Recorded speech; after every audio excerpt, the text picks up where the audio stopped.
Mais je pense que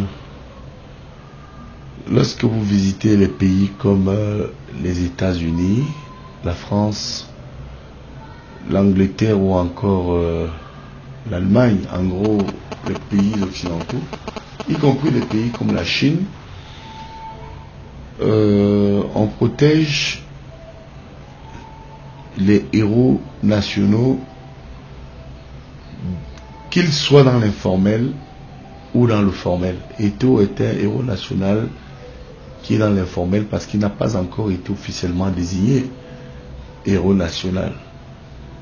Et je pense que il faut qu'il soit protégé.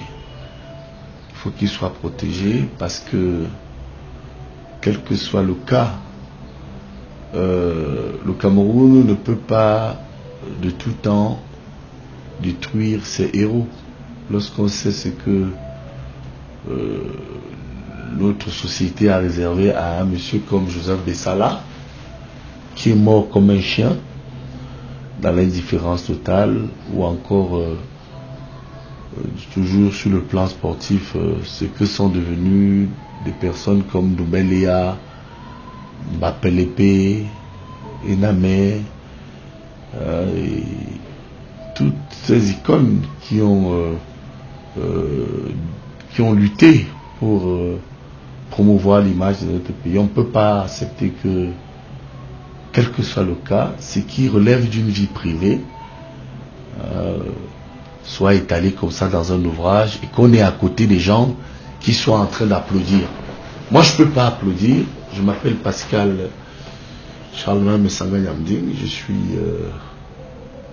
maître de conférence en sciences juridiques et politiques à l'IRIC, l'Institut des relations internationales du Cameroun, membre du comité central, coordonnateur national du mouvement des biaïstes.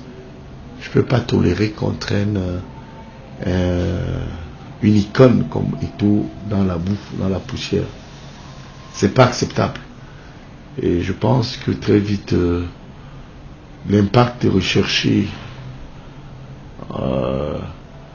par l'auteur de ces livres, Nathalie Nkwa, pour moi, semble plutôt ramener notre nation au rabais, parce qu'effectivement, elle donne l'impression que nos stars n'ont pas de valeur, notre pays ne peut pas produire des talents sur le plan éthique et moral. Malheureusement, derrière toute cette affaire aussi, il faut avouer que elle remet en cause sa propre dignité de femme.